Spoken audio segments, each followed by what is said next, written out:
देखो ଶିଖରେ ଆପଣଙ୍କୁ ସ୍ୱାଗତ। ଆଜି ମୁଁ ଆପଣଙ୍କ ପାଇଁ ନେଇ ଆସିଛି ଦେଶ ବିଦେଶର 30ଟି ଗୁରୁତ୍ୱପୂର୍ଣ୍ଣ ଖବର। ନମ୍ବର 1, ଖବରକାଗଜ ହକରମାନଙ୍କୁ ସ୍ୱତନ୍ତ୍ର କୋଭିଡ୍ ସହାୟତା ପ୍ରଦାନ କଲେ ମୁଖ୍ୟମନ୍ତ୍ରୀ। ମୁଖ୍ୟମନ୍ତ୍ରୀ ନବୀନ ପଟ୍ଟନାୟକ କାଲି ରାଜ୍ୟର ଖବରକାଗଜ ହକରମାନଙ୍କୁ କୋଭିଡ୍ ସହାୟତା ପ୍ରଦାନ କରିବା ସହିତ ଅଣସଂଗଠିତ କ୍ଷେତ୍ର ସାମାଜିକ ସୁରକ୍ଷା ଯୋଜନାରେ ସାମିଲ କରିଛନ୍ତି। ଏହି ସହାୟତା ପାଇଁ ରାଜ୍ୟର 7300 ହକରମାନଙ୍କ ପାଇଁ ସୂଚନା ଲୋକସମ୍ପର୍କ ବିଭାଗ ପକ୍ଷରୁ ଡିଜିଟାଲ ଡାଟାବେସ୍ ପ୍ରସ୍ତୁତ କରାଯାଇ ପଞ୍ଜୀକୃତ କରାଯାଇଛି। ପ୍ରତ୍ୟେକ ପଞ୍ଜୀକୃତ ହକର 6000 ଟଙ୍କା ଲେଖାଏଁ ସହାୟତା ପାଇଛନ୍ତି। ଏହା ସିଧାସଳଖ ସେମାନଙ୍କ ବ୍ୟାଙ୍କ ଆକାଉଣ୍ଟକୁ ଯାଇଛି। ଏହି ସହାୟତା ମୁଖ୍ୟମନ୍ତ୍ରୀଙ୍କ ରିଲିଫ ପାଣ୍ଠିରୁ ପ୍ରଦାନ କରାଯାଇଛି। ମୁଖ୍ୟମନ୍ତ୍ରୀ କହିଥିଲେ ଯେ କୋଭିଡ୍ ସହାୟତା ସହିତ ହକରମାନଙ୍କୁ ଅଣସଂଗଠିତ ସାମାଜିକ ସୁରକ୍ଷା ବୋର୍ଡରେ ସାମିଲ କରାଯାଇ ସାହାଯ୍ୟ ପ୍ରଦାନ କରାଯିବ। ଦୁର୍ଘଟଣାଜନିତ ମୃତ୍ୟୁ କ୍ଷେତ୍ରରେ 2 ଲକ୍ଷ ଟଙ୍କା, ସ୍ୱାଭାବିକ ମୃତ୍ୟୁ କ୍ଷେତ୍ରରେ 1 ଲକ୍ଷ ଟଙ୍କା ଏବଂ ଦୁର୍ଘଟଣାରେ ସମ୍ପୂର୍ଣ୍ଣ ଅକ୍ଷମ ହୋଇଥିବା ହକରମାନଙ୍କ ପାଇଁ ମଧ୍ୟ ସହାୟତା ବ୍ୟବସ୍ଥା କରାଯାଇଛି। ହକରମାନେ ସୁବିଧାରେ କାମ କରିବା ପାଇଁ ଜିଲ୍ଲା ସ୍ତରରେ ୱାର୍କସେଟ୍ ନିର୍ମାଣ କରାଯିବ ବୋଲି ମଧ୍ୟ ମୁଖ୍ୟମନ୍ତ୍ରୀ ଘୋଷଣା କରିଥିଲେ। ନମ୍ବର 2, ଯୋଗାଯୋଗକୁ ରାଜ୍ୟ ସରକାରଙ୍କ ଗୁରୁତ୍ୱ, ନିର୍ମାଣ ହେବ 55ଟି ବସ୍ଷ୍ଟାଣ୍ଡ। ଗ୍ରାମାଞ୍ଚଳରେ ଯୋଗାଯୋଗର ଉନ୍ନତିକୁ ରାଜ୍ୟ ସରକାର ପ୍ରାଧାନ୍ୟ ଦେଇଛନ୍ତି। ଗାଁ ଗାଁର ଲୋକେ ସହରକୁ ସହଜ, ସୁବିଧା ଓ ସୁରକ୍ଷିତ ଭାବରେ ଯାତାୟାତ କରିବା ପାଇଁ ସରକାର ଭିତ୍ତିଭୂମିକୁ ଅଧିକ ଗୁରୁତ୍ୱ ଦେଉଛନ୍ତି। ଏହି କ୍ରମରେ ମୁଖ୍ୟମନ୍ତ୍ରୀ ନବୀନ ପଟ୍ଟନାୟକ କାଲି ରାଜ୍ୟର ବିଭିନ୍ନ ସ୍ଥାନରେ 55ଟି ବ୍ଲକ ସ୍ତରୀୟ ବସ୍ଷ୍ଟାଣ୍ଡର ନିର୍ମାଣ ପାଇଁ ଶିଳାନ୍ୟାସ କରିଛନ୍ତି। ଏଗୁଡ଼ିକ 22ଟି ଜିଲ୍ଲାରେ ନିର୍ମାଣ ହେବ। କେନ୍ଦୁଝର ଜିଲ୍ଲାରେ ସର୍ବାଧିକ 9ଟି ବ୍ଲକ ସ୍ତରୀୟ ବସ୍ଷ୍ଟାଣ୍ଡ ନିର୍ମାଣ ହେବ। କଟକ, ଗଜପତି, ଝାରସୁଗୁଡ଼ା, କନ୍ଧମାଳ, ମୟୂରଭଞ୍ଜରେ ସର୍ବନିମ୍ନ ଗୋଟିଏ ଲେଖାଏଁ ବସ୍ଷ୍ଟାଣ୍ଡ ନିର୍ମାଣ ହେବ। ନମ୍ବର 3, ବଢ଼ିଲା ଦିବ୍ୟାଙ୍ଗ ଛାତ୍ରବୃତ୍ତି, ଏଣିକି ଆୟ ପ୍ରମାଣପତ୍ର ବାଧ୍ୟତାମୂଳକ ନୁହେଁ। ଦିବ୍ୟାଙ୍ଗ ଛାତ୍ରଛାତ୍ରୀମାନଙ୍କୁ ମିଳୁଥିବା ଛାତ୍ରବୃତ୍ତିର ପରିମାଣ ଦ୍ୱିଗୁଣିତ କରିଛନ୍ତି ରାଜ୍ୟ ସରକାର। ରାଜ୍ୟର ପ୍ରାୟ 23600 ଦିବ୍ୟାଙ୍ଗ ଛାତ୍ରଛାତ୍ରୀ ଆସନ୍ତା ଶିକ୍ଷାବର୍ଷଠାରୁ ବର୍ଦ୍ଧିତ ହାରରେ ବାଣିଶ୍ରୀ ଛାତ୍ରବୃତ୍ତି ପାଇବେ। ଅର୍ଥାତ୍ ଦିବ୍ୟାଙ୍ଗମାନେ ଯେତେ ପରିମାଣର ବୃତ୍ତି ପାଉଛନ୍ତି ଏବେ ତାର 2 ଗୁଣ ଟଙ୍କା ପାଇବେ। ପ୍ରାଥମିକ ବିଦ୍ୟାଳୟରେ ପଢ଼ୁଥିବା ପ୍ରଥମରୁ ପଞ୍ଚମ ଶ୍ରେଣୀ ଛାତ୍ରଛାତ୍ରୀମାନଙ୍କୁ ଏବେ 200 ଟଙ୍କା ମିଳୁଛି, ଏଣିକି ସେମାନେ 400 ଟଙ୍କା ପାଇବେ। ଷଷ୍ଠରୁ ଦଶମ ଶ୍ରେଣୀର ପିଲାମାନେ 250 ଟଙ୍କା ପରିବର୍ତ୍ତେ 500 ଟଙ୍କା ପାଇବେ। ସେହିଭଳି ଯୁକ୍ତ 2 ଓ ଯୁକ୍ତ 3 ଶ୍ରେଣୀ ଛାତ୍ରଛାତ୍ରୀଙ୍କ ବୃତ୍ତି 300ରୁ 600 ଟଙ୍କାକୁ ବୃଦ୍ଧି କରାଯାଇଛି। ବଡ଼ କଥା ହେଉଛି, ପୂର୍ବରୁ ଏହି ବୃତ୍ତି ପାଇବା ପାଇଁ ପରିବାରର ବାର୍ଷିକ ଆୟ 60,000 ଟଙ୍କା ହେବା ବାଧ୍ୟତାମୂଳକ ଥିଲା। ଏଥିପାଇଁ ଆୟ ପ୍ରମାଣପତ୍ର ଦାଖଲ କରିବାକୁ ପଡ଼ୁଥିଲା। ହେଲେ ଏବେ ଆଉ ଆୟ ପ୍ରମାଣପତ୍ର ଦେବାକୁ ପଡ଼ିବ ନାହିଁ। ଏବେ କେବଳ ଏକ ଅଣ୍ଡରଟେକିଂ ପ୍ରଦାନ କରିବେ। ଏହି ବର୍ଦ୍ଧିତ ବୃତ୍ତି ପାଇବା ପାଇଁ ଦିବ୍ୟାଙ୍ଗ ଛାତ୍ରଛାତ୍ରୀମାନେ ଅନଲାଇନରେ ଆବେଦନ କରିବେ। ନମ୍ବର 4, କଲେଜ ପିଲାଙ୍କ ଚରିତ୍ର ନିର୍ମାଣ ପାଇଁ ଆରମ୍ଭ ହେବ ଯୁବ ସଂସ୍କାର କ୍ଲାସ। ଶିକ୍ଷାର ମୂଳ ଉଦ୍ଦେଶ୍ୟ ହେଉଛି ଚରିତ୍ର ନିର୍ମାଣ କରିବା। ଭଲ ଚରିତ୍ର ବିନା ଶିକ୍ଷାର ପରିପୂର୍ଣ୍ଣ ହୋଇପାରିବ ନାହିଁ। ଏଣିକି ମହାବିଦ୍ୟାଳୟଗୁଡ଼ିକରେ ପିଲାମାନଙ୍କ ପାଇଁ ଯୁବ ସଂସ୍କାର କ୍ଲାସ ହେବ। ଏନେଇ ରାଜ୍ୟ ସରକାରଙ୍କ ପ୍ରମୁଖ ସଚିବ ଶାଶ୍ୱତ ମିଶ୍ର ସମସ୍ତ ସରକାରୀ ଓ ସରକାର ଅନୁଦାନପ୍ରାପ୍ତ କଲେଜଗୁଡ଼ିକୁ ପତ୍ର ଲେଖିଛନ୍ତି। ଯୁବ ସଂସ୍କାର କ୍ଲାସ ପାଇଁ କଲେଜଗୁଡ଼ିକରେ ସ୍ୱତନ୍ତ୍ର କୋଠରୀ ପ୍ରସ୍ତୁତ କରାଯିବ। ଏଠାରେ ଅଡିଓ ଭିଜୁଆଲ ପ୍ରଦର୍ଶନ ପାଇଁ ବ୍ୟବସ୍ଥା କରାଯିବ। ଏଥିପାଇଁ 2ରୁ 3 ଜଣ ଶିକ୍ଷକ ରହିବେ। ଏନ୍ଏସ୍ଏସ୍, ୱାଇଆର୍ସି କାଉନସିଲର, ଏନ୍ସିସି ଅଫିସରଙ୍କ ମୁଖ୍ୟତଃ ଏହି କ୍ଲାସରେ ଦାୟିତ୍ୱ ଦିଆଯାଇପାରିବ। ଜଣେ ବରିଷ୍ଠ ଶିକ୍ଷକଙ୍କ ତତ୍ତ୍ୱାବଧାନରେ ଏହି ଶିକ୍ଷକମାନେ କାମ କରିବେ। ଅଡିଓ ଭିଜୁଆଲ ମାଧ୍ୟମରେ ଯୁବ ସଂସ୍କାର କ୍ଲାସରେ ତମ୍ବାଖୁ, ନିଶା ଓ ମଦ କିପରି ଶରୀରକୁ କ୍ଷତି କରେ ସେ ବିଷୟରେ ଶିକ୍ଷା ଦିଆଯିବ। ଦେଶାତ୍ମବୋଧ, ସଂଗ୍ରାମ, ଦାୟିତ୍ୱବୋଧ, ସାଧୁତା, ସ୍ୱଚ୍ଛତା ଉପରେ ଗୁରୁତ୍ୱ ଦିଆଯିବ। ସେହିପରି ଅଭିଭାବକ, ବୟସ୍କ, ବରିଷ୍ଠ ନାଗରିକଙ୍କୁ ସମାନ ଉପରେ ଶିକ୍ଷା ଦିଆଯିବ। ଶିଶୁ, ମହିଳା, ଦିବ୍ୟାଙ୍ଗ, କିନ୍ନରଙ୍କୁ କିଭଳି ବ୍ୟବହାର କରାଯିବ ସେ ନେଇ ମଧ୍ୟ ଶିକ୍ଷକମାନେ ପରାମର୍ଶ ଦେବେ। ପାଣିପାଗ ସୂଚନା, ରାଜ୍ୟର 5 ଜିଲ୍ଲାରେ ଜାରି ରହିବ ଶୀତ ଲହରୀ। ମାଲକାନଗିରିରେ ଘନ କୁହୁଡ଼ି। ଏବେ ରାଜ୍ୟର ପାଗ ମୁଖ୍ୟତଃ ଶୁଖିଲା ରହିବ। ଏନେଇ ଆଞ୍ଚଳିକ ପାଣିପାଗ କେନ୍ଦ୍ର ପକ୍ଷରୁ ଆକଳନ କରାଯାଇଛି। ଗତ 24 ଘଣ୍ଟା ଭିତରେ ରାଜ୍ୟର ସର୍ବାଧିକ ତାପମାତ୍ରା ଗୋପାଳପୁର ଓ ଭବାନୀପାଟଣାରେ 27.5 ଡିଗ୍ରୀ ସେଲସିୟସ୍ ରେକର୍ଡ ହୋଇଛି। ଅପରପକ୍ଷରେ ଫୁଲବାଣୀରେ ସର୍ବନିମ୍ନ ତାପମାତ୍ରା 5 ଡିଗ୍ରୀ ସେଲସିୟସ୍ ଥିବା ଜଣାଯାଇଛି। ତେବେ ଓଡ଼ିଶାରେ ରାତିର ସ୍ୱାଭାବିକ ତାପମାତ୍ରା 4ରୁ 5 ଡିଗ୍ରୀ ଓ ଉପକୂଳ ଓଡ଼ିଶାରେ 2ରୁ 3 ଡିଗ୍ରୀ କମ୍ ରହିବ। ପୂର୍ବ ଭଳି ଥଣ୍ଡା ଅନୁଭୂତ ହେବ ନାହିଁ। ପାଗ ମୁଖ୍ୟତଃ ଶୁଖିଲା ରହିବା ସହ ବର୍ଷ ଶେଷ ଆଡ଼କୁ କିଛି ସ୍ଥାନରେ ହାଲୁକା ବର୍ଷା ହେବାର ସମ୍ଭାବନା ରହିଛି। ନମ୍ବର 6, 11,403 ଶିକ୍ଷକ ପଦବୀ ପୂରଣ ପାଇଁ ରାଜ୍ୟ ସରକାରଙ୍କ ପ୍ରକ୍ରିୟା ଆରମ୍ଭ। ରାଜ୍ୟରେ ସରକାରୀ ଉଚ୍ଚ ବିଦ୍ୟାଳୟଗୁଡ଼ିକର 5T ରୂପାନ୍ତର କାର୍ଯ୍ୟକ୍ରମରେ ରୂପାନ୍ତରଣ ସହିତ ଶିକ୍ଷକ ନିଯୁକ୍ତି ପାଇଁ ମଧ୍ୟ ପଦକ୍ଷେପ ନିଆଯାଇଛି। ମୁଖ୍ୟମନ୍ତ୍ରୀ ନବୀନ ପଟ୍ଟନାୟକଙ୍କ ନିର୍ଦ୍ଦେଶ କ୍ରମେ 11,403 ଶିକ୍ଷକ ପଦବୀ ପୂରଣ ପାଇଁ ପ୍ରକ୍ରିୟା ଆରମ୍ଭ ହୋଇଛି। ସୂଚନାଯୋଗ୍ୟ ଯେ ରାଜ୍ୟ ସରକାର ନିକଟରେ ଗୋଟିଏ ଦିନରେ 6,131 ଜଣ ଶିକ୍ଷକଙ୍କୁ ନିଯୁକ୍ତି ଦେଇଥିଲେ। ଶିକ୍ଷକତା ପାଇଁ ଆବଶ୍ୟକ ସଂଖ୍ୟକ ପ୍ରାର୍ଥୀ ମିଳୁନଥିବାରୁ ଯେପରି ଅଧିକ ସଂଖ୍ୟକ ପ୍ରାର୍ଥୀ ଅଂଶଗ୍ରହଣ କରିପାରିବେ କରିବେ ତାକୁ ଦୃଷ୍ଟିରେ ରଖି ପରୀକ୍ଷା ଓ ନିଯୁକ୍ତି ନିୟମାବଳୀରେ ସଂଶୋଧନ କରାଯାଇଛି। ଏହା ସହିତ ବର୍ଦ୍ଧିତ ଛାତ୍ରଛାତ୍ରୀ ସଂଖ୍ୟା ଦୃଷ୍ଟିରୁ ଅଧିକ 3462ଟି ଶିକ୍ଷକ ପଦବୀ ମଧ୍ୟ ମଞ୍ଜୁର କରାଯାଇଛି। ଏବେ ଖାଲି ପଦବୀ ତଥା ନୂତନ ମଞ୍ଜୁରୀପ୍ରାପ୍ତ ପଦବୀକୁ ମିଶାଇ ମୁଖ୍ୟମନ୍ତ୍ରୀଙ୍କ ନିର୍ଦ୍ଦେଶ କ୍ରମେ 11,403 ଶିକ୍ଷକ ପଦବୀ ପୂରଣ ପାଇଁ ନିଯୁକ୍ତି ପ୍ରକ୍ରିୟା ଆରମ୍ଭ ହୋଇଛି। ଏପ୍ରିଲ 2022 ସୁଦ୍ଧା ନିଯୁକ୍ତି ପ୍ରକ୍ରିୟା ଶେଷ କରି ବିଦ୍ୟାଳୟମାନଙ୍କରେ ନୂତନ ଶିକ୍ଷକ ନିଯୁକ୍ତି ପାଇଁ ଲକ୍ଷ୍ୟ ରଖାଯାଇଛି। ନମ୍ବର 7 ଏସ୍ଏଚ୍ଜି ସଶକ୍ତିକରଣ ପାଇଁ 51.44 ଲକ୍ଷ। ଭୁବନେଶ୍ୱର ଲୋକସଭା ଭବନରେ ମୁଖ୍ୟମନ୍ତ୍ରୀ ନବୀନ ପଟ୍ଟନାୟକ ବୁଧବାର ଭିଡ଼ିଓ କନଫରେନ୍ସରେ ମିଶନ ଶକ୍ତି ଇ ମାର୍କେଟ ପୋର୍ଟାଲ ଶୁଭାରମ୍ଭ କରିଛନ୍ତି। ମୁଖ୍ୟମନ୍ତ୍ରୀ ଭୁବନେଶ୍ୱରରେ ମିଶନ ଶକ୍ତି ବଜାର ଶିଳାନ୍ୟାସ କରିଥିବା ବେଳେ ପ୍ରତି ଜିଲ୍ଲାରେ ମିଶନ ଶକ୍ତି ବଜାର ପ୍ରତିଷ୍ଠା କରାଯିବ ବୋଲି କହିଛନ୍ତି। ସ୍ୱୟଂ ସହାୟକ ଗୋଷ୍ଠୀ ଏସ୍ଏଚ୍ଜିକୁ ଅଧିକ କ୍ରିୟାଶୀଳ କରିବା ଲାଗି ପ୍ରତି ଜିଲ୍ଲାକୁ 1 କୋଟି ଟଙ୍କା ପ୍ରଦାନ କରାଯିବ। ଢେଙ୍କାନାଳ ଜିଲ୍ଲାର ଏସ୍ଏଚ୍ଜିକୁ ସଶକ୍ତ କରିବା ନିମନ୍ତେ ବିଭିନ୍ନ କାର୍ଯ୍ୟକ୍ରମ ଆୟୋଜନ ଲାଗି 51,44,000 ଟଙ୍କା ପ୍ରଦାନ କରାଯାଇଛି। ନମ୍ବର 8 ଇଟ୍ ରାଇଟ୍ ଷ୍ଟେସନ ମାନ୍ୟତା ପାଇଲା ଭୁବନେଶ୍ୱର ରେଳ ଷ୍ଟେସନ। ଇଟ୍ ରାଇଟ୍ ଷ୍ଟେସନ ମାନ୍ୟତା ପାଇଲା ଭୁବନେଶ୍ୱର ରେଳ ଷ୍ଟେସନ। ଭୁବନେଶ୍ୱର ଷ୍ଟେସନକୁ ଦେଶର ଷଷ୍ଠ ଇଟ୍ ରାଇଟ୍ ଷ୍ଟେସନ ଭାବେ ମାନ୍ୟତା ଦେଇଛି ଭାରତୀୟ ଖାଦ୍ୟ ନିରାପତ୍ତା ଓ ମାନକ ପ୍ରାଧିକରଣ। ଭୁବନେଶ୍ୱର ଷ୍ଟେସନରେ ଆୟୋଜିତ ଏକ ସ୍ୱତନ୍ତ୍ର କାର୍ଯ୍ୟକ୍ରମରେ ରାଜ୍ୟ ଖାଦ୍ୟ ନିରାପତ୍ତା କମିଶନର ଯାମିନୀ ଷଡ଼ଙ୍ଗୀଙ୍କ ଠାରୁ ଇଟ୍ ରାଇଟ୍ ଷ୍ଟେସନ ସାର୍ଟିଫିକେଟ୍ ଗ୍ରହଣ କରିଛନ୍ତି ଖୋର୍ଦ୍ଧା ରୋଡ୍ ରେଳବାଇ ଡିଆର୍ଏମ୍ ରିଙ୍କେଶ ରାୟ। ଖାଦ୍ୟ ନିରାପତ୍ତା କ୍ଷେତ୍ରରେ ଷ୍ଟେସନକୁ ମିଳିଛି 4 ଷ୍ଟାର ରେଟିଂ। ସ୍ୱଚ୍ଛତା, ନିରାପଦ ଖାଦ୍ୟ ଭଳି ମାନଦଣ୍ଡରେ ଉତ୍କୃଷ୍ଟ ପ୍ରଦର୍ଶନ ଲାଗି ଏହି ମାନ୍ୟତା ପାଇଛି ଭୁବନେଶ୍ୱର ଷ୍ଟେସନ। ରାଜ୍ୟ ସରକାର ଓ ଭାରତୀୟ ରେଳପଥର ମିଳିତ ପ୍ରୟାସରେ ଏହା ସମ୍ଭବ ହୋଇପାରିଛି ବୋଲି କହିଛନ୍ତି ଖାଦ୍ୟ ନିରାପତ୍ତା କମିଶନର। ନମ୍ବର 9 ଆଜି ବସିବ ରାଜ୍ୟ କ୍ୟାବିନେଟ୍ର ଗୁରୁତ୍ୱପୂର୍ଣ୍ଣ ବୈଠକ। ଆଜି ବସିବ ରାଜ୍ୟ କ୍ୟାବିନେଟ୍ର ଗୁରୁତ୍ୱପୂର୍ଣ୍ଣ ବୈଠକ। ମୁଖ୍ୟମନ୍ତ୍ରୀ ନବୀନ ପଟ୍ଟନାୟକଙ୍କ ଅଧ୍ୟକ୍ଷତାରେ ବସିବାକୁ ଥିବା ବୈଠକରେ 10ରୁ 12ଟି ପ୍ରସ୍ତାବକୁ ମିଳିପାରେ ମଞ୍ଜୁରୀ। କ୍ୟାବିନେଟ୍ ବୈଠକରେ ଅନୁଦାନ ପ୍ରାପ୍ତ କଲେଜକୁ ସପ୍ତମ ବେତନ କମିଶନ ଦରମଭୁକ୍ତ କରାଯିବା ସମ୍ଭାବନା ରହିଛି। ନମ୍ବର 10 କେନ୍ଦ୍ରମନ୍ତ୍ରୀଙ୍କ ଚେତାବନୀ, ଟ୍ରାଫିକ୍ ନିୟମ ଉଲ୍ଲଂଘନ କଲେ ହେବ ମାମଲା ରୁଜୁ। ଟ୍ରାଫିକ୍ ନିୟମ ଉଲ୍ଲଂଘନକାରୀଙ୍କୁ କେନ୍ଦ୍ର ସଡ଼କ ପରିବହନ ମନ୍ତ୍ରୀ ନୀତିନ ଗଡ଼କରୀଙ୍କ ଚେତାବନୀ। ଦ୍ରୁତ ଗତିରେ ଗାଡ଼ି ଚଳାଉଥିବା ଚାଳକଙ୍କ ପାଇଁ କେନ୍ଦ୍ର ସରକାର ଖୁବ୍ ଶୀଘ୍ର ନୂଆ ଆଇନ ଆଣିବାକୁ ଯାଉଛନ୍ତି। ନୂଆ ନିୟମ ମୁତାବକ ଯଦି କୌଣସି ଚାଳକ ଟ୍ରାଫିକ୍ ନିୟମ ଉଲ୍ଲଂଘନ କରେ ତେବେ ତାଙ୍କ ନାମରେ ମାମଲା ରୁଜୁ ହେବ। ଏନେଇ ନିଜେ କେନ୍ଦ୍ର ସଡ଼କ ପରିବହନ ମନ୍ତ୍ରୀ ନୀତିନ ଗଡ଼କରୀ ସୂଚନା ଦେଇଛନ୍ତି। ଯଦି କୌଣସି ଚାଳକ ଟ୍ରାଫିକ୍ ନିୟମର ଉଲ୍ଲଂଘନ କରେ ତେବେ ତାହା ସିସିଟିଭିରେ ରେକର୍ଡ ହେବ ଓ ଏହା ପ୍ରମାଣ ଭାବେ ଗ୍ରହଣ କରି ଚାଳକ ଗାଡ଼ି ମାଲିକଙ୍କ ଉପରେ ମାମଲା ରୁଜୁ ହେବ। ନମ୍ବର 11 ବାରାଣାସୀରେ 2100 କୋଟି ପ୍ରକଳ୍ପର ଶିଳାନ୍ୟାସ କଲେ ପ୍ରଧାନମନ୍ତ୍ରୀ। କାଲି ପ୍ରଧାନମନ୍ତ୍ରୀ ନରେନ୍ଦ୍ର ମୋଦି ବାରାଣାସୀ ଗସ୍ତରେ ଯାଇ ସେଠାରେ 2100 କୋଟି ଟଙ୍କାର ପରିଯୋଜନାକୁ ଶିଳାନ୍ୟାସ କରିଛନ୍ତି। କେବଳ ସେତିକି ନୁହେଁ, ଆନୁମାନିକ 870 କୋଟି ଟଙ୍କାରେ ନିର୍ମିତ 22ଟି ଯୋଜନାକୁ ଲୋକାର୍ପଣ କରିଛନ୍ତି ପ୍ରଧାନମନ୍ତ୍ରୀ। ପ୍ରଧାନମନ୍ତ୍ରୀ କରିଥିବା ଶିଳାନ୍ୟାସ ମଧ୍ୟରେ ରହିଛି 475 କୋଟି ଟଙ୍କାର ବନାସ କାଶୀ କମ୍ପ୍ଲେକ୍ସ, 412.53 କୋଟି ଟଙ୍କାର ମୋହନ ସରାୟ ଦୀନଦୟାଲ ଚିକିତ୍ସା ମାର୍ଗ, 87 କୋଟି ଟଙ୍କାର ବାରାଣାସୀ ଉଦେହୀ ଗୋପୀଗଞ୍ଜ ମାର୍ଗ, 19 କୋଟି ଟଙ୍କାର ରାମନଗର ବାୟୋଗ୍ୟାସ ପାୱାର ଉତ୍ପାଦନ କେନ୍ଦ୍ର, ରାଜକୀୟ ହୋମିଓପାଥି କଲେଜ ପାଇଁ 49 କୋଟି ଟଙ୍କାର ପରିଯୋଜନା। ଏହାସହ ପ୍ରଧାନମନ୍ତ୍ରୀ ନରେନ୍ଦ୍ର ମୋଦି ସ୍ୱାମିତ୍ୱ ଯୋଜନାର ଉଦ୍ଘାଟନ କରି 20 ଲକ୍ଷ ଲାଭାର୍ଥୀଙ୍କୁ ମୋବାଇଲ ମାଧ୍ୟମରେ ଜମି ପଟ୍ଟା ପ୍ରମାଣ ଦେଇଛନ୍ତି। ନମ୍ବର 12 25 ଓ 26ରେ ସାହିତ୍ୟ ଏକାଡେମୀର ବିଭିନ୍ନ କାର୍ଯ୍ୟକ୍ରମ। କେନ୍ଦ୍ର ସାହିତ୍ୟ ଏକାଡେମୀ ତରଫରୁ ଆସନ୍ତା 25 ଓ 26 ତାରିଖରେ 3ଟି ଗୁରୁତ୍ୱପୂର୍ଣ୍ଣ କାର୍ଯ୍ୟକ୍ରମ ଅନୁଷ୍ଠିତ ହେବାକୁ ଯାଉଛି। 25 ତାରିଖ ସକାଳ 10ଟାରେ ସଂସ୍କୃତି ଭବନ ଭୁବନେଶ୍ୱର ପରିସରରେ ସ୍ଥିତ ସମ୍ମିଳନୀ କକ୍ଷରେ ପ୍ରଫେସର ରାଧାନାଥ ରଥ ଜନ୍ମ ଶତବାର୍ଷିକୀ ଆଲୋଚନାଚକ୍ର ଅନୁଷ୍ଠିତ ହେବ। ସେହିଦିନ ଅପରାହ୍ନ 4:30ରେ କବି ସନ୍ଧି କାର୍ଯ୍ୟକ୍ରମରେ ଯୋଗଦେଇ ସ୍ୱରଚିତ କବିତା ପାଠ ସହିତ ଲେଖନୀୟ ଅଭିବ୍ୟକ୍ତି ପ୍ରଦାନ କରିବେ ବିଶିଷ୍ଟ କବି ତଥା ଓଡ଼ିଶା ସାହିତ୍ୟ ଏକାଡେମୀର ସଭାପତି ହୃଷିକେଶ ମଲ୍ଲିକ। 26 ତାରିଖ ସକାଳ 10ଟାରେ ଗୋବିନ୍ଦ ଭବନ ଦଶପଲ୍ଲାରେ ନାଟ୍ୟକର ରାମଚନ୍ଦ୍ର ମିଶ୍ର ଜନ୍ମ ଶତବାର୍ଷିକୀ ଆଲୋଚନାଚକ୍ର ଅନୁଷ୍ଠିତ ହେବ। ଏହି କାର୍ଯ୍ୟକ୍ରମଗୁଡ଼ିକରେ ଲେଖକ, ଲେଖିକା, ବୁଦ୍ଧିଜୀବୀ, ଗବେଷକ, ଛାତ୍ରଛାତ୍ରୀ ଓ ସାହିତ୍ୟ ପ୍ରେମୀମାନେ ଯୋଗ ଦେବା ପାଇଁ ଓଡ଼ିଶା ଉପଦେଷ୍ଟା ପରିଷଦର ସଦସ୍ୟଗଣ ଅନୁରୋଧ କରିଛନ୍ତି। ନମ୍ବର 13 କପଡ଼ା ମାସ୍କ ବ୍ୟବହାର ବିପକ୍ଷରେ ବିଶେଷଜ୍ଞଙ୍କ ଚେତାବନୀ।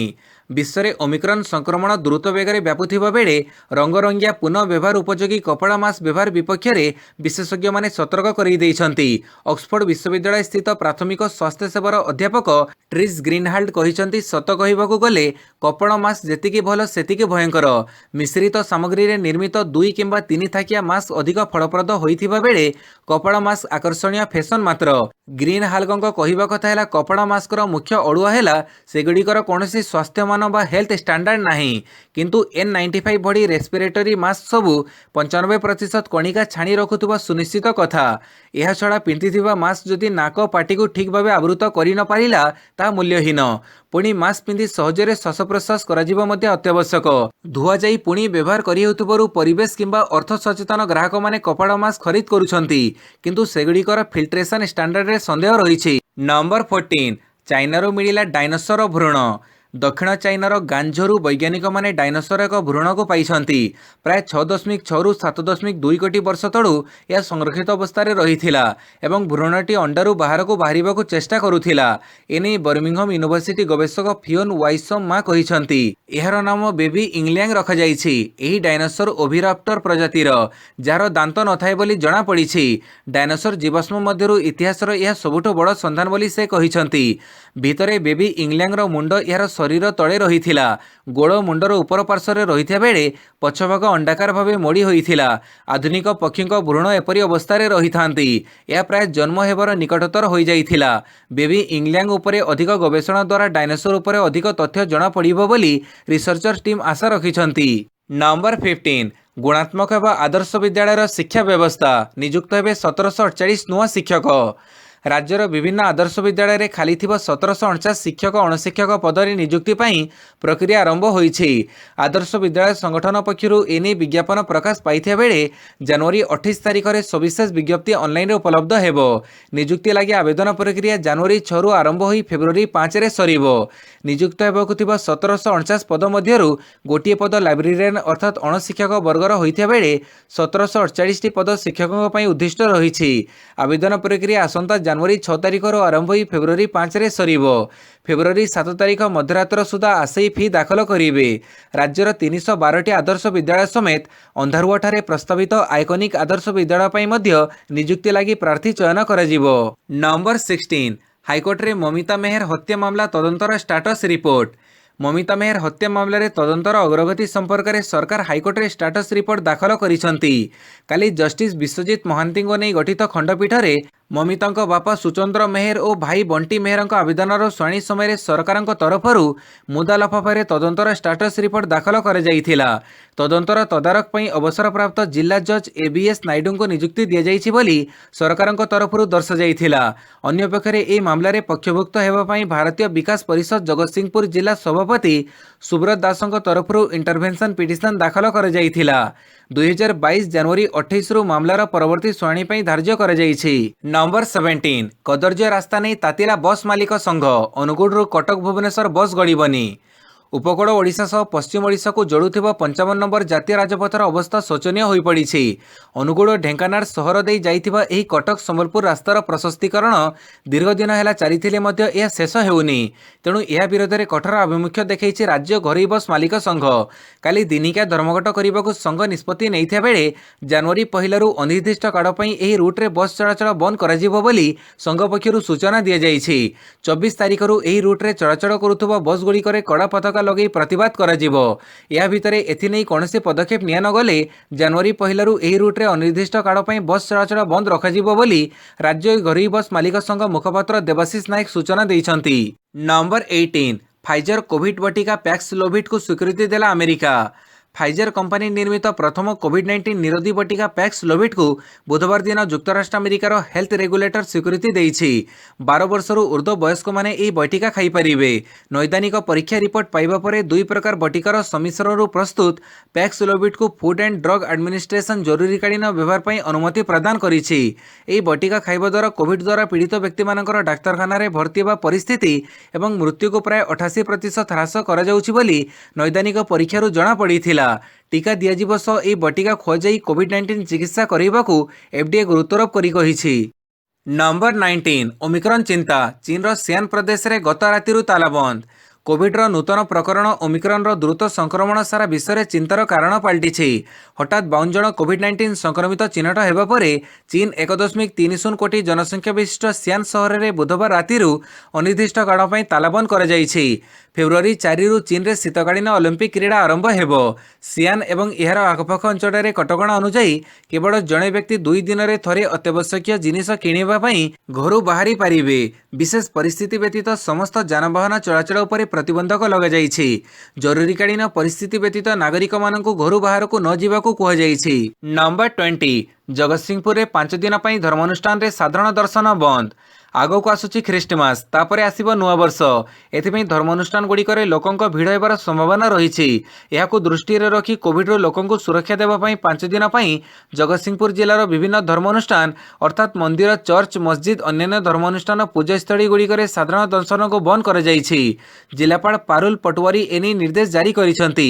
ख्रीष्टमास अवसर में डिसेम्बर 25 और 26 तारिख जिलार समस्त धर्मानुष्ठान बंद रहिबो।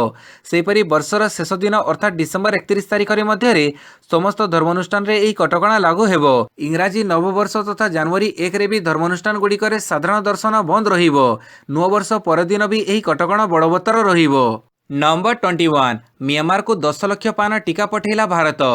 भारत म्यांमार को 10 लाख पान कोविड टीका प्रदान करिछि। भारतर विदेश सचिव हर्षवर्धन श्रृंगला म्यांमार लोकों को साहाय्य करिबा पई रेडक्रॉस सोसाइटीर प्रतिनिधि को भारत में निर्मित कोविड-19 टीकार 10 लाख पान प्रदान करिसंती। गणतांत्रिक सरकार को बहिष्कार करी फेब्रुआरी रे सेना म्यांमार दायित्व ग्रहण करिबा परे यह भारतरू श्री श्रृंगला प्रथम सरकारी उच्चस्तरीय गस्त। एही 2 दिनिया गस्त समय विदेश सचिव श्रृंगला जनरल मिन अंग हलिंग नेतृत्व में राज्य प्रशासन परिषद सहित आलोचना करिवे। म्यांमार सुरक्षा, भारत म्यांमार सीमा एवं राजनैतिक परिस्थिति पई मानविक सहायता आलोचनार विषयवस्तु हेबो। नंबर 22 वर्चुअल कोर्ट मैरेज को हाइकोर्ट अनुमति। देश में कोविड महामारीर नुआ भारिएंटर आतंक को दृष्टि रखी केरल हाइकोर्ट एक वर्चुअल कोर्ट मैरेज को अनुमति प्रदान करिसंती। विचारपति एन नागेश्वर नेतृत्व में गठित खंडपीठ कोर्ट मैरेज लगे आवेदन करिଥିବା एक जोड़ा को एभली अनुमति विशेष परिस्थिति रे प्रदान करिसंती। रिंटू थॉमस नामक जड़े आईनजीवी को ब्रिटेन रे थिबा तांका प्रेमिका अनास्था क्रिस्तान को वर्चुअल मोड रे विवाह करिबा लगी आवेदन करिथिले। यार विचार करी खंडपीठ बिना उपस्थिति रे कोर्ट मैरेज करने को अनुमति प्रदान करिसंती। नंबर 23 गत 24 घंटा भितर राज्य में 155 पॉजिटिव चिन्हट।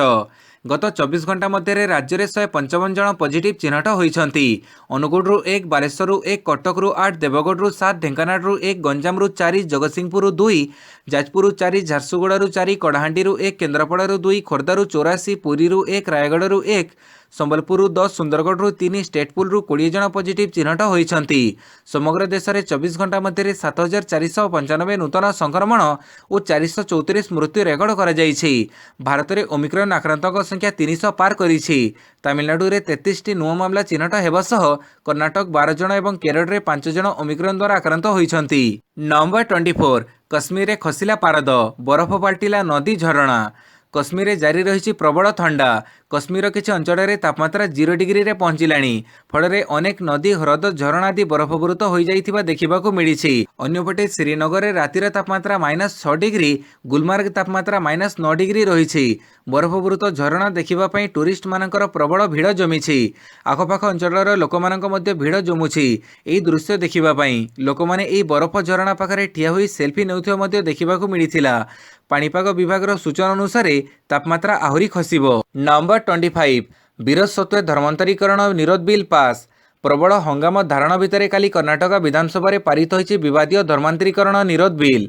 एही बिल रे धर्मांतरीकरण करुथबो लोकंकु जेल दंड सह लक्षाधिक टंकार जरिमाना देवर प्रावधान रहिछि।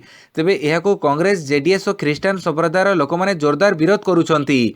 बिल विरोध में विक्षोभ मध्य प्रदर्शन कर the Karnataka right to freedom of religion bill 2021 बा धर्मांतरीकरण बिल को नहीं पूरा राज्य में हटचमट देखा देछि। ख्रीष्टान संप्रदायर लोक मानक अजथारे हैरान करबा पई एपरी बिल अणाଯାଇଛି बोली विभिन्न महल में कहुযাଉଛି। किंतु आईन मंत्री जेसी मधुस्वामी समस्त अभियोग को खंडन करिसंती। मंत्री कहिसंती समस्त धर्म रे चलिथिबा बेआईन धर्मांतरीकरण काम को रोकिबाकू एही बिल अणाଯାଇଛି। समस्त धर्मर सुरक्षा एही बिल द्वारा होई परिबो। यह केवल संख्यालघु किंबा संख्या गरिष्ठ धर्मर प्रसंग नुहे। नंबर 26 केजरीवाल दाबी दैनिक लक्ष्य कोविड केसर मुकाबला दिल्ली प्रस्तुत। राजधानी दिल्ली रे कोविडर तृतीय वेब्र मुकाबिला ପାଇଁ सरकार प्रस्तुत रहिथिबा काली निजे मुख्यमंत्री अरविंद केजरीवाल कहिसंती जदि राजधानी रे दैनिक लक्ष्य कोविड रोगी चिन्हट हुअंती ताहेले भी एहार मुकाबिला ପାଇଁ ସବୁ प्रकारर प्रस्तुति होईछि बोली से कहिसंती। काली केजरीवाल दिल्लीवासी को संबोधन करी कहिसंती जदि कोविड संक्रमण दैनिक लक्ष्य छुईबो ताहेले भी एहार मुकाबिला ପାଇଁ आमे प्रस्तुत रहिछु। आमे दैनिक 3 लाख टेस्ट करबाको मध्ये व्यवस्था करिछु। कोविडर द्वितीय वेब बेले दिल्ली रे सांघातिक स्थिति सृष्टि होइथिला।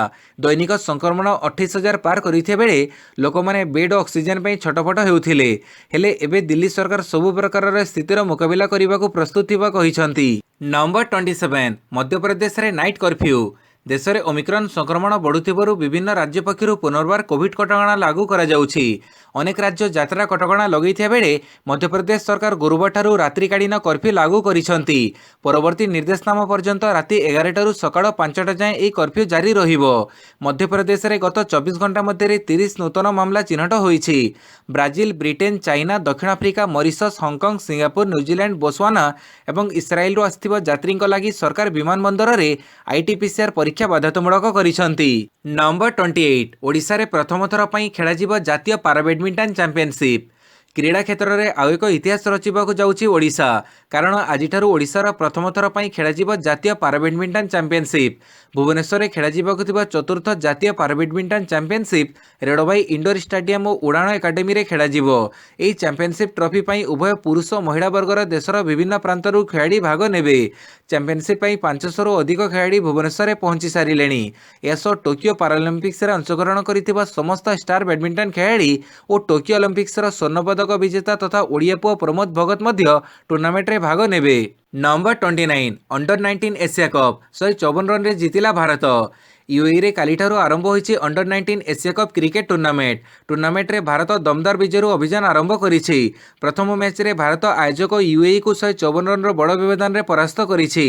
विजय सह भारत पूल ए रे 2 पॉइंट पाई प्रथम स्थान रे रहिछि। दुबई रो आईसीसी एकाडेमी रे खेला जाइथिबा ई मैच रे यूएई टॉस जीति प्रथमे बॉलिंग करबाको निष्पत्ति नेइथिला। आमंत्रण पर बैटिंग करिथिबा भारत निर्धारित 50 ओवर 5 विकेट हराई 282 रन करिथिला। 283 रन रो लक्ष्यर पीछा करुथबा यूएई 34.3 ओवर 128 रन करी ऑल आउट हो जाइथिला। नंबर 30 आईपीएल हैदराबाद सह जोड़ी हेले लारा स्टेन और काटिज। आसंता 2022 मार्च एप्रिल मासरे आईपीएल खेला जिवो। लखनऊ टीम जिम्बाब्वेर पूर्वतन क्रिकेटर आंडी फ्लावर को दलर मुख्य कोच नियुक्त करथिया बेले एबे सनराइजर्स हैदराबाद निज टीम सह 2 पूर्वतन स्टार खेलाड़ी को सामिल करिछि। सनराइजर्स हैदराबाद वेस्टइंडीज पूर्वतन अधिनायक ब्रायन लारा को दल में सामिल करिछि। लारा को दलर रणनीतिकार भावे हैदराबाद दायित्व देइछि। लारांको व्यतीत सनराइजर्स हैदराबाद दल में ऑस्ट्रेलियार पूर्वतन क्रिकेटर टॉम मूडी मुख्य कोच साइमन काटिचों को सह कोच नियुक्त कर सेहिभଳି पूर्वतन दक्षिण आफ्रिका क्रिकेटर डेल स्टेन को पेस बॉलिंग कोच भाव दायित्व मिलता बेले मुरलीधरन को स्पिन बॉलिंग कोच भाव गुरुत्व दायित्व देइछि हैदराबाद। सेहिभଳି भारतीय क्रिकेटर हेमंग बदानी को फील्डिंग कोच भाव नियुक्ति करिछि हैदराबाद दल। भिडियोटी को संपूर्ण देखिथिबारु बहुत बहुत धन्यवाद।